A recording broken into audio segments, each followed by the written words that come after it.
মাওয়া ঘাটে যে ঘটনা ঘটছে ওটা তো গাড়ির ব্রেক ফেল হয়ে গেছে। তো ফিটনেস ছাড়া গাড়ি রোডে চলে কেমনে? কথা বলেন। গাড়ির নাই ফিটনেস, রোডের নাই নাক নকশা, বুঝলেন? ট্রাফিক পুলিশ খায় ঘুষ, তো এগুলো তো আমাদের হাতের কামাই। অ্যাক্সিডেন্ট বা পানিতে ডুবে মারা গেলে কি শহীদ মৃত্যু হবে? যদি মৃত্যুবরণকারী ইমানদার হয় তাহলে সে শাহাদাতের মর্যাদা লাভ করবে। বাংলাদেশে কিছুদিন পর পর দুর্ঘটনা অ্যাক্সিডেন্ট হচ্ছে, এসব কি আল্লাহর গজব? আল্লাহর গজব সরাসরি বলবো না, কিন্তু আল্লাহ বলেছেন জাহারাল ফাসাদু ফিল বাররি ওয়াল বাহরে বিমা কাসাবাত আইদিন নাস। জল ও স্থলে যে বিশৃঙ্খলা ফাসাদ হয় এগুলো মানুষের হাতের কামাই, এগুলো আমাদের হাতের কামাই। একে তো আমাদের যোগাযোগ ব্যবস্থা ঠিক না, দুই আমাদের পরিবহন ব্যবস্থাও ঠিক না। যেরকম ভাঙ্গাচোরা মুড়ির টিন রোডে চলে, মাওয়া ঘাটে যে ঘটনা ঘটছে ওটা তো গাড়ির ব্রেক ফেল হয়ে গেছে। তো ফিটনেস ছাড়া গাড়ি রোডে চলে কেমনে? কথা বলেন। গাড়ির নাই ফিটনেস, রোডের নাই নাক নকশা, বুঝলেন?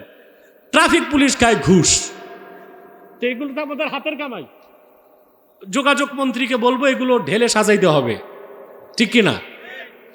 আমি যতটুকু জানি আমার একজন ফ্যান এই যোগাযোগ ও নৌ চলাচল মন্ত্রণালয়ের দায়িত্ব পেয়েছেন, রাজীব আহসান।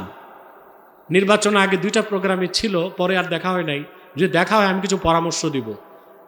মাত্র 1 মাস চেষ্টা করলে বাংলাদেশের রোড ঘাট ট্রাফিক সিস্টেম বদলায় দেওয়া যায়, একেবারে ইউরোপ আমেরিকার মতো করা যাবে।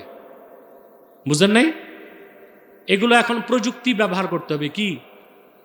যেমন কাশপুর থেকে একেবারে আপনার ক্যান্টনমেন্ট পর্যন্ত যদি অত্যাধুনিক 3টা ড্রোন মনিটর করে, কয়টা ড্রোন? পুলিশ দিলে লাগবে 300 পুলিশ, আর ড্রোন দিলে 3টা। মনিটরিং সেলে বসে একজন পুলিশ অফিসার তদারকি করবে কোথায় গাড়ি বেনিয়মে আছে, কোথায় পার্কিং করে বসে আছে, কোথায় হাই স্পিড আছে।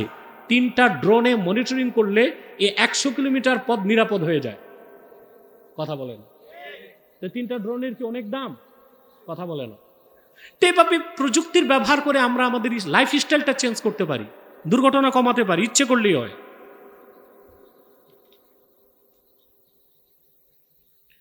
এক রাজনৈতিক দলের নেতা দাবি করছে পিছন থেকে তিনি একজনকে ধরে কোলাকুলি করছে, এটা নাকি সুন্নত। নাউজুবিল্লাহ। পিছন দিক দিয়া জড়ায় ধরে কোলাকুলি, এটা সুন্নত? এটা সুন্নত বললে ঈমান থাকবে? ইসলাম যেটাকে সমর্থন করে সেটা হচ্ছে মুআনাকা। কি? মুআনাকা। যেমন হাদিসে আসছে লাম্মা কদিমা জাফর ইবনে আবি তালিব রাদিয়াল্লাহু তাআলা আনহু মিন হিজরাতিল হাবাশা। হযরত জাফর সাদেক রাদিয়াল্লাহু তাআলা আনহু তিনি যখন হাবাসা থেকে হিজরতের পর হিজরত করছিলেন হাবাসা, সেখান থেকে ফিরে আসলেন, বুঝলেন? তালাক্কাহুন নবিয়্যু সাল্লাল্লাহু আলাইহি ওয়াসাল্লাম ফাআনাকাহু ওয়া ক্বাব্বালা মা বাইনা আইনাইহি। তিনি যখন ফিরে আসলেন জাফর সাদেক, আল্লাহ রাসূল সাল্লাল্লাহু আলাইহি ওয়াসাল্লাম ওনার সামনে যখন জাফর সাদেক উপস্থিত হলেন, আল্লাহর হাবিব মুআনাকা করলেন জাফর সাদেককে এবং তার 2 চোখের মাঝখানে চুমা দিলেন। এটা মুআনাকা, এটা সুন্নত। এটা কি? সুন্নত। মুআনাকার অর্থ কি? শেখ আল উসাইমিন রাহমাতুল্লাহ তার কিতাবে লেখছেন ইলতিকাউল উনুকাইন। গর্দানকে আরবিতে বলে ওনক। কি বলে? বহুবচন আনাক, একবচন কি? ওনক। ইলতিকাউল উনুকাইন, 2জন মুসলমানের 2 গর্দান একত্রিত করা, এটা মুআনাকা। অর্থাৎ গর্দান মিলিত হবে, সিনাও লাগতে পারবে না। এটা মুআনাকা, এটা সুন্নত। এখন নেতা কি করছে? পিছন দিক দিয়ে যাইয়া, তাও মুসলমান এক বিধর্মীরা জড়ায় ধরছে।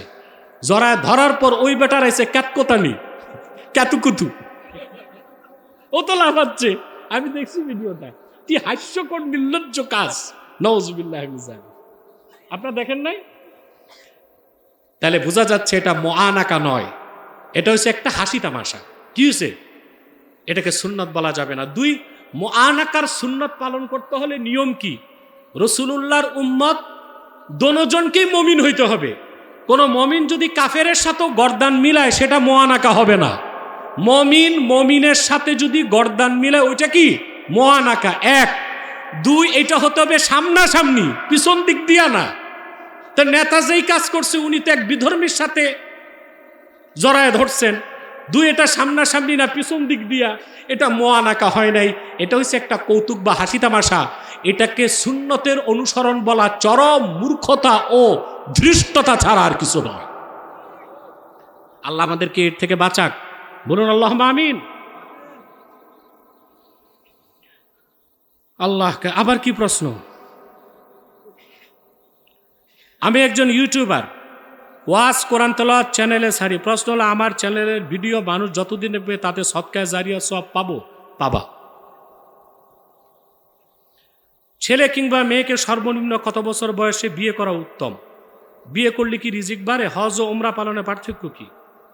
সুন্দর প্রশ্ন করেছেন। ইসলামে বয়স নির্ধারিত নাই, বালেগ বালেগা হইতে হবে। বালেগ বালেগ। এখন মেয়ে যদি 18 বছরের আগেই বালেগা হয়ে যায় তাকে বিয়ে করা চলবে। ছেলে যদি 21 বছরের আগেই বালেগ হয়ে যায় সে বিয়ে করতে পারবে, কোনো বাধা নাই। আপনাদের প্রচলিত আইন হচ্ছে জঙ্গলি আইন। কিরকম জঙ্গলি আইন? ছেলের বয়স যদি 21 না হয়, মেয়ের বয়স 18 না হয়, এটার নাম দিছে বাল্য বিবাহ। এর চেয়ে না জায়েজ কাজই নাই তাদের কাছে। অথচ এই ছেলে মেয়ে যদি বিয়ে ছাড়া ফ্রি মিক্সিং লিভ টুগেদার শারীরিক সম্পর্ক করে, বয়স যাই হোক, প্রচলিত আইনে এটা কোনো দোষ না। এটা কি জঙ্গলি আইন না? কথা বলেন। আর শরীয়তের হুকুম বালেগ বালেগা, বিয়েতে কোনো সমস্যা নাই। তবে শর্ত হচ্ছে মেয়ে ছেলেকে পছন্দ করে কিনা তা দেখতে হবে, ছেলে মেয়েকে পছন্দ করে কিনা তা দেখতে হবে। এখানে তো বয়সের কোনো বিষয় নাই। দেখা গেল একটা মেয়ের বয়স 26 বছর, বুঝলেন, বিয়ে হয় নাই। এখন একটা আতা ভূতা ছেলে আনছেন আপনি, মেয়ে তো পছন্দ করতেছে না, তাকে কি জোর করে বিয়ে দেওয়া যাবে? এটা জুলুম হবে না?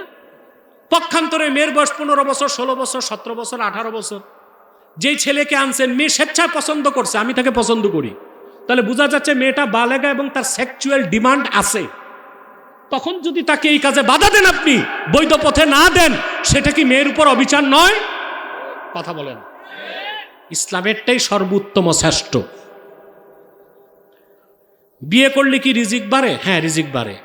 আপনারটাও পাবেন, বউয়েরটাও, বাচ্চা কাচ্চা হলে আরো বাড়বে। হজ ও উমরা পালনের পার্থক্য কি?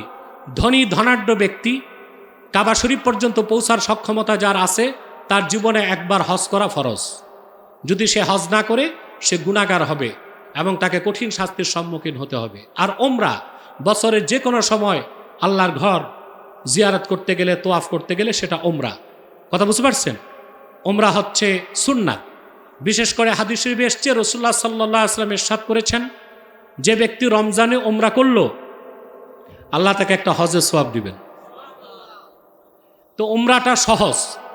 উমরাতে কাজ হচ্ছে আপনার এহরাম পরবেন, কাবাঘর তোয়াফ করবেন, বুঝলেন, মাকাম ইব্রাহিমের পিছনে 2 রাকাত নামাজ পড়বেন, সাফা মারওয়ায় সাই করবেন, তারপর চুল কেটে মুন্ডন করবেন বা কাটবেন, উমরা হয়ে গেল।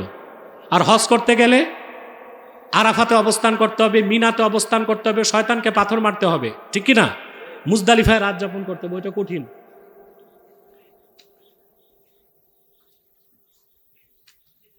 হয়ে গেছেন?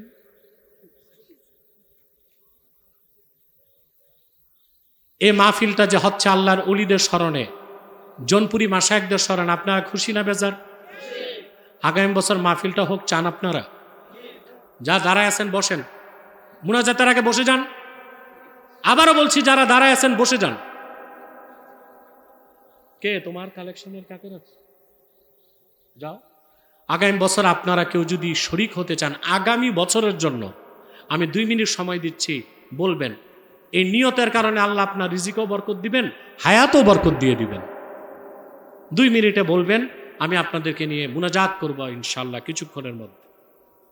আমরা সবাই তো চাই আল্লাহর মেহেরবানি ইনশাআল্লাহ আগামী বছর মহান নবীদের স্মরণে ইসলামের সালাম মাহফিল হোক। আমাদের অনেক অতিথি মহোদয়গণ আপনারা আছেন, আমাদের সামনে যারা বসা আছেন,